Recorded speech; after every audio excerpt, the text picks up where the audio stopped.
የፋኖ የእርስ በርስ ውጊያ ተጠናክሮ ነው የዋለው። በጽንፈኞች ተወናብደው እነሱ ከውጊያው ሜዳ ከጦርነቱ ከግጭት ሜዳ በሺህ ኪሎ ሜትር ርቀው የላመ የጣመ የሚበሉ እዚህ አማራ ክልል እዚህ ኢትዮጵያ ውስጥ ጦርነት ሲካሄድ ጥቅም የሚያጋብሱ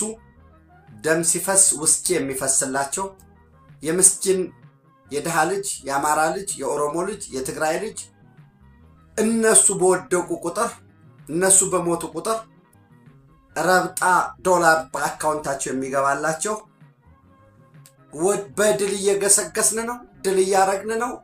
ወዩ የመጣን ጊዜ ደርሰናል፣ እየመጣን ነው የማይነፋ ፕሮፓጋንዳ ያለ እነኚህ ሆዳሞች ተለላኪ የባዕዳን ተለላኪ ባንዳዎች የተለያየ አመለካከት የተለያየ መረዳት ይኖራቸዋል። ቅርጹን እየቀያየረ በይዘቱ ግን ጸረ ኢትዮጵያ፣ ጸረ ልማት፣ ጸረ ብልጽግና መሬት ላይ ያለው ተጨባጭ ግን ህዝብ መሮታል። ለኢትዮጵያ ታሪካዊ የቅርብና የሩቅ ጠላቶች ተለላኪ በመሆን በተከፈተ ጦርነት የአንድ እናት ልጆች፣ የአንድ አባት ልጆች፣ የአንድ መንደር ልጆች፣ የአንድ አካባቢ ልጆች፣ የአንድ ክልል የአንድ ሀገር ልጆች እርስ በርስ እየተጫረሱ